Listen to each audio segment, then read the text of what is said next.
Now to an ambitious last-ditch effort to repopulate Victoria's grasslands with a critically endangered tiny marsupial. A groundbreaking plan will see the eastern barred bandicoot released back into the wild with an animal bodyguard, a shaggy Italian breed of guardian dog. And it could be the start of much bigger things for farm animals, as Fiona Breen reports.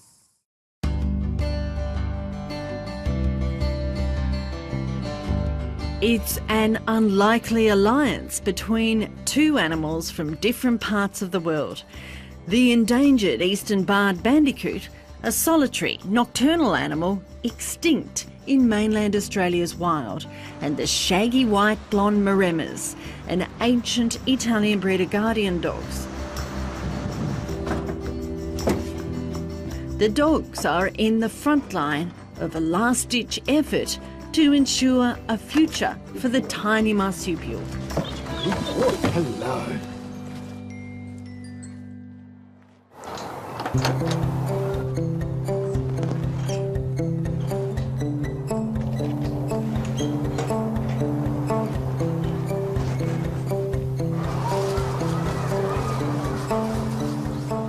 In mainland Australia, you'll only find eastern barred bandicoots at places like this, the Werribee Open Range Zoo in Victoria.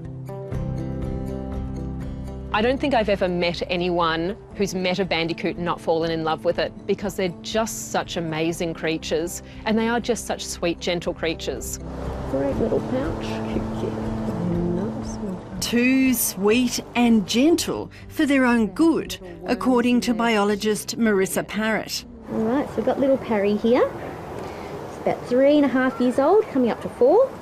And she's in beautiful condition, but I thought we could weigh her, check her nails. She's looking fantastic. Her coat looks brilliant. Yeah, she's in red.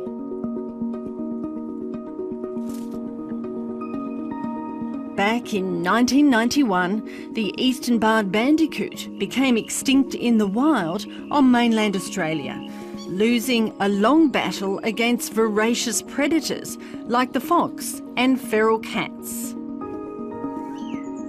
It's a pretty chilly day for her today, but that This really is does one keep of her toasty. 650 eastern barred bandicoots hand-reared at the Werribee Open Range Zoo in Victoria. It's part of an insurance population, specially bred to one day reintroduce into the grasslands of Victoria. Nice and still. They're our local Victorians. They're the ones that we should be seeing when we're out driving at night, and the ones we should be having in our own backyards. But without safety from animals like foxes and cats that were introduced here, we just don't see them anymore, and they just can't survive out there. Her fur's in wonderful condition too. That'll keep her warm. Very spoiled. Now the only wild population is in Tasmania, and it is critically endangered. The irony of this little critter's diabolical situation is that it is an incredible breeder. These tiny creatures have a remarkable reproductive system with a pregnancy that lasts just 12.5 days. They have one of the shortest known pregnancies of any mammals, and they have this rolling system where females are generally either pregnant or with pouch young, and that means that they can have up to 5 different litters a year. All previous attempts to release some of them into the wild on mainland Australia have failed, but these dogs are being asked to become environmental saviours.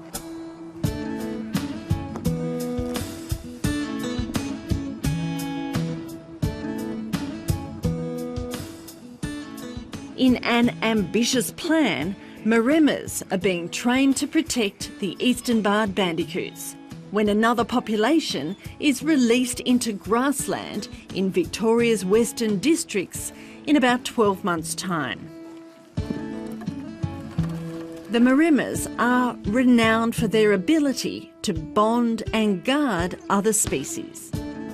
It's mainly their presence with the livestock or in an area that helps keep predators away.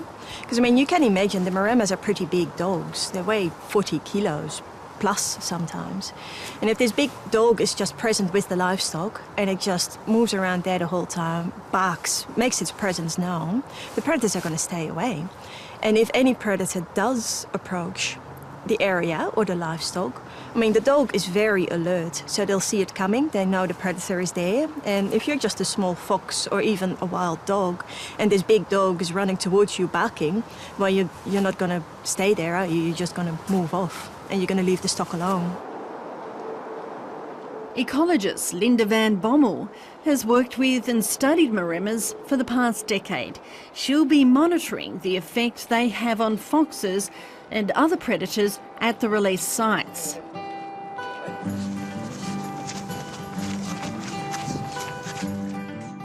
Because the bandicoots are small, nocturnal and shy, the maremma pups are given two different animals to bond with, bandicoots as well as sheep.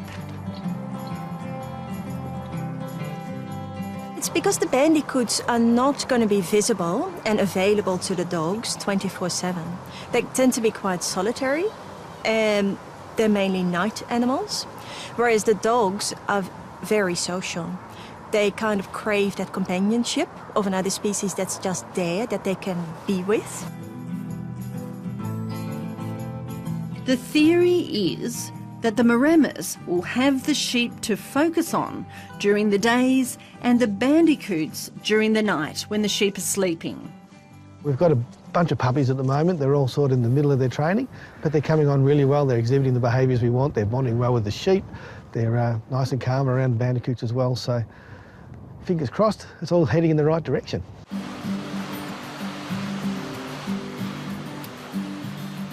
Using maremma dogs in conservation is not a new thing. It's worked before in Australia. Dave Williams was involved with a successful conservation effort to protect penguins on Middle Island in southern Victoria. He's now managing the Eastern Barred Bandicoot project. We've had some success with them regarding penguins, little penguins, down at Middle Island, and then after that we had some success using them to guard gannets at Point Danger down near Portland. So I guess we're applying the technique to bandicoots now, which is a little bit different, but it's all started off with the agricultural use, so it's a new application of an old idea.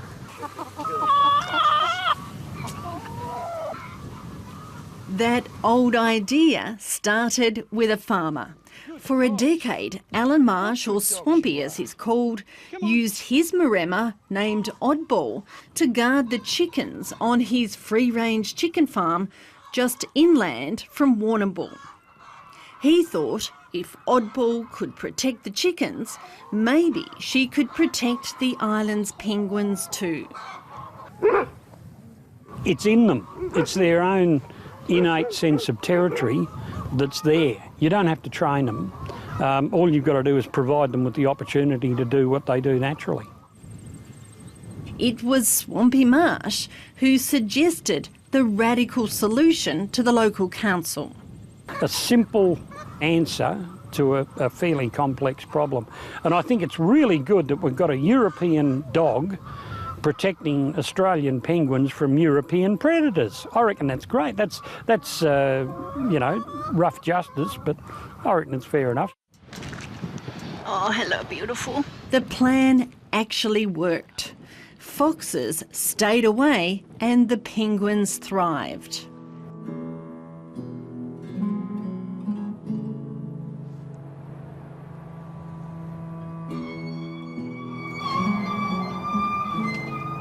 The National Trust-owned Mooramong property near Skipton is one of 3 trial sites for the Bandicoot Bodyguard project. Tiverton Station, a private reserve in Western Victoria, is another.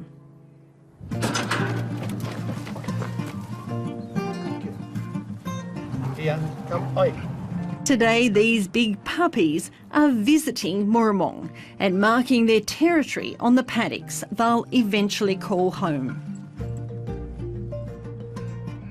The dogs establish a territory, and the sheep and the bandicoots will be within that territory. In this trial, we'll mark that territory with some agricultural fencing. Mooramong is a working farm of nearly 1,600 hectares, including the McKinnon Nature Reserve. It still runs 6,000 merino sheep and produces a range of cereal crops.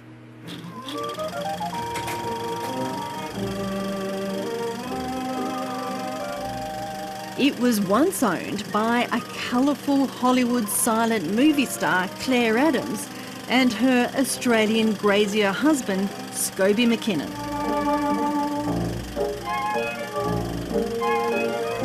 The McKinnons were farmers, entertainers and generous benefactors to many causes. The McKinnons were always into science, innovation, whatever was up, they always had something, they always were involved in it, and this fits very well with the way they saw the world. You know, science was very important to them.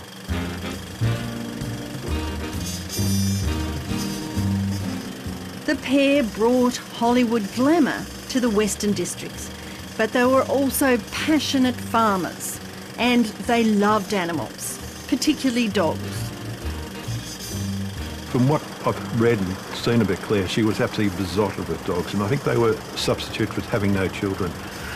Claire was one of the co-founders of the Lord Smith Animal Hospital in North Melbourne, and when they had stray dogs, they used to send them up to Mooramong. So Mooramong has seen many, many dogs over its lifetime. It seems fitting that this flamboyant couple's bequest of the property to the National Trust and a grant through their Scobie and Claire McKinnon Trust is helping make this Eastern Barred Bandicoot rescue mission possible. That trust does some fantastic work right across Victoria. It has invested a lot of money in agricultural research, and they're also investing money in this project. So it just follows what the McKinnons would have wanted to do with their money. A special fence is being erected around 82 hectares of the McKinnon Reserve. The wire is small enough so baby Eastern Barred Bandicoots can't get out, but it's low enough to allow other animals, including predators, in. That's where the guardian dogs come in. The scientific team will be able to monitor the population of released bandicoots while the dogs keep the predators away. The predators are active at night, so you'll see them scent marking. It's a big part of marking out their territory. And then when a predator like a fox comes along, it'll smell the urine and the faeces, and that'll alert that animal that they're going into another animal's territory. So it's a deterrent. They also bark a lot, so again they're sort of staking their claim to that patch of land that contains, in this case, sheep and bandicoots and the dogs. And then of course if a fox did come into their area, they would chase them out. Guardian dogs are considered by some to be the best way of protecting not only native animals but also livestock. A survey of 150 farmers with Mooramong found that they thought they were the best way of protecting anything from sheep and cattle to chickens.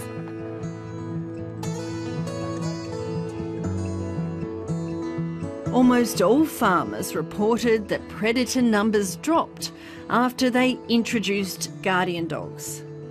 The survey also found that many farmers said their dogs made the difference between viability and ruin for their businesses.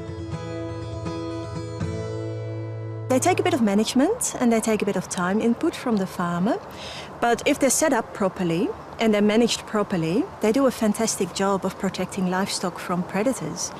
So most farmers that use them are really happy with them. The conventional way many of those farmers dealt with predators was to try to kill as many as possible with poisonous baits. Linda van Bommel and her team did a cost-benefit analysis on Mooramong on the farm. If you use baiting or trapping or shooting, well, you might get a fox today, but then there's going to be another one tomorrow. And you get that one, but there's going to be another one the day after. And as a farmer, you constantly have to keep putting in the effort if you want to get rid of all the foxes on your property. But if you put a guardian dog with your livestock, the dog will be on the job 24/7, and it's constantly there. And it saves a lot of time and effort from the farmer of actually having to pursue all this lethal control the whole time.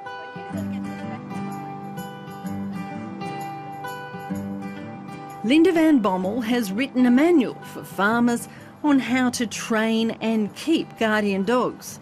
It's not always easy. They're independent thinkers and can be aloof to most people. Most people here in Australia are used to herding dogs like the Kelpies and the Border Collies.